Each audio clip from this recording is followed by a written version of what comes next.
ছট পূজা বুলিলে আমাৰ মনলৈ কেৱল বিহাৰী ভাইসকলৰ কথাই আহে।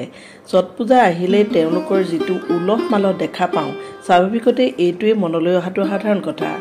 হেল্ল' ফ্ৰেণ্ডছ, মই সমললৈ আপোনালোকক স্বাগতম জনাইছোঁ। আজি মই আপোনালোকৰ আগত ছট পূজাৰ বিষয়ে কিছু কথা ক'ব বিচাৰিছোঁ। আচলতে এই ছট পূজা কোন লোকে বেছিকৈ পাতে বা আমাৰ অসমীয়া মানুহে ছট পূজা নাপাতে নেকি বা পাতিব নাপায় নেকি, বা এই ছট পূজাৰ আপোনালোকৰ আগত ক'বৰ বাবে আজি মোৰ এই ভিডিঅ'টো প্ৰস্তুত কৰিলোঁ। আপোনালোকে অকণো স্ক্ৰিপ্ট নকৰাকৈ চাই থাকিব আৰু ভাল লাগিলে শ্বেয়াৰ কৰিব, লাইক কৰিব, কমেণ্ট কৰিব আৰু ছাবস্ক্ৰাইব কৰিবলৈ নাপাহৰিব।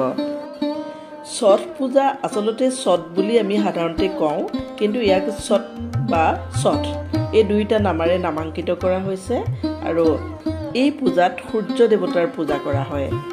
ছট পূজা মূলতঃ সূৰ্য, পৃথিৱী, পানী, অগ্নিকে ধৰি প্ৰাকৃতিক উপাদানৰ প্ৰতি কৃতজ্ঞতা প্ৰকাশ কৰিবলৈ পালন কৰা হয়। মানুহে বিশ্বাস কৰে যে এই ঐশ্বৰিক শক্তিবোৰে বিশ্ব ব্ৰহ্মাণ্ডৰ জীৱিকা, শক্তি আৰু জীৱন প্ৰদান কৰে। এই উৎসৱৰ জৰিয়তে ভক্তসকলে এই মহাজাগতিক সত্তাসমূহক পৰিচালনা কৰা দেৱতাক শ্ৰদ্ধাঞ্জলি জনায়। সুৰক্ষা, সমৃদ্ধি আৰু মংগলৰ বাবে তেওঁলোকৰ পৰা আশীৰ্বাদ বিচাৰে। প্ৰতি বছৰে কাৰ্তিক শুক্ল পক্ষৰ ষষ্ঠী তিথিত এই পূজা অনুষ্ঠিত কৰা হয়।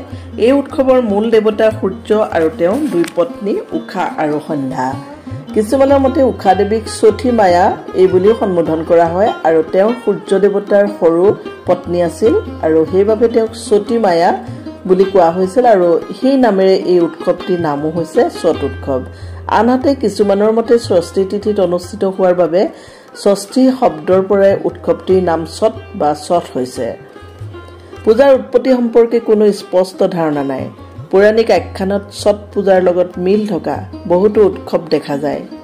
ঋগ্বেদৰ শ্লোকসমূহত গ্ৰীক, ৰোমান, ইজিপ্ত আদিৰ সভ্যতাসমূহতো সূৰ্য মুখ্য দেৱতা হিচাপে আছিল।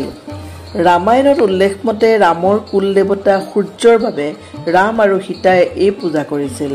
মহাভাৰতত উল্লেখ কৰা মতে দ্ৰৌপদীয়ে ধম্ম ঋষিৰ উপদেশত সূৰ্যক আৰাধনা কৰি অক্ষৰ পাত্ৰ লাভ কৰিছিল। কৰ্ণয়ো কঁকাললৈকে পানীত সোমাই সূৰ্য উপাসনা কৰিছিল। আজিও ছট পূজা উদযাপন কৰা সকলে কঁকাললৈকে পানীত নামি সূৰ্য বন্দনা কৰা দেখা যায়।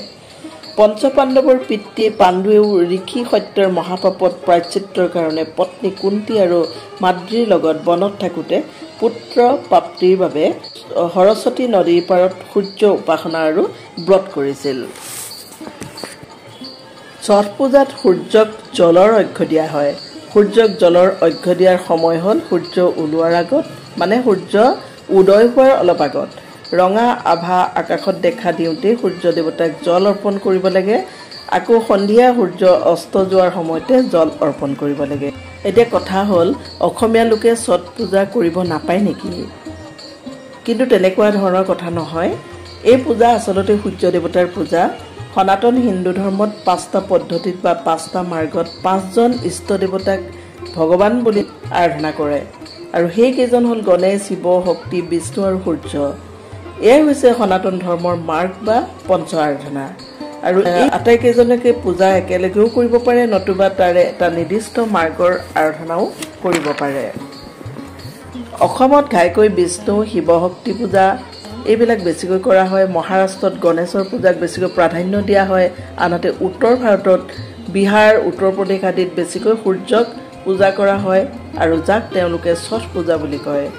উত্তৰ ভাৰতৰ দিল্লী, ৰাজস্থান, হাৰিয়ানা, পশ্চিম গুজৰাট আদিত দুৰ্গা মাৰ 9টা ৰূপক অৰ্থাৎ নৱৰাত্ৰি পালন কৰা হয়। আচলতে সনাতন হিন্দুসকলে এই পঞ্চমাৰ্গক পূজা আৰাধনা অতীতৰে পৰা কৰি আহিছে, কিয়নো সনাতন হিন্দু ধৰ্মৰ বুনিয়াদী হ'ল গণেশ, শিৱ, শক্তি, বিষ্ণু আৰু সূৰ্য। বিহাৰী লোকসকলে সূৰ্যৰ দেৱতাক আৰাধনাত বেছিকৈ বিশ্বাস কৰে বাবে ছট পূজা কেৱল বিহাৰীৰ পূজা বুলিয়ে গণ্য কৰি অহা হৈছে। আচলতে আমাৰ অসমীয়ায়ো এই পূজা কৰিব পাৰে। এই পূজা ছট পূজাই হৈছে সূৰ্য দেৱতাৰ আৰাধনা কৰা পূজা। সূৰ্য মানেই শক্তিৰ উৎস। আমি শক্তি ক'ৰ পৰা পাওঁ, খাবলৈ ক'ৰ পৰা পাওঁ, বা আমি জীয়াই থাকোঁ কেনেকৈ? সূৰ্যহীন পৃথিৱী কেতিয়াও চলন হৈ নাথাকে। সূৰ্য নহ'লে খাদ্য উৎপাদন নহয়। সূৰ্য নাথাকিলে জীৱ সকলো শেষ হৈ যাব। সূৰ্য নাথাকিলে গছে বনে সালোক সংশ্লেষণ কৰিব নোৱাৰিব। সালোক সংশ্লেষণ হৈছে গছে বনে সূৰ্যৰ পোহৰৰ সহায়ত খাদ্য প্ৰস্তুত কৰা প্ৰাকৃতিক এটা পদ্ধতি।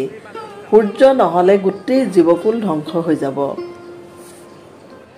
সেয়ে ছট পূজা কেৱল বিহাৰী ভাইসকলৰে যে পূজা এই কথাটো নহয়, আমাৰ অসমীয়া হিন্দু বুলিলে আমি এই উৎসৱটো পালন কৰিব পাৰোঁ আৰু সেইটো বিশ্বাসৰ ওপৰত কথা।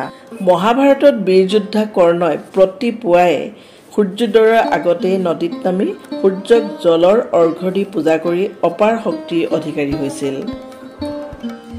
গতিকে বন্ধুসকল, পৃথিৱীৰ সকলো মানুহেই ছট পূজা পালন কৰাত কোনো বাধা নাই।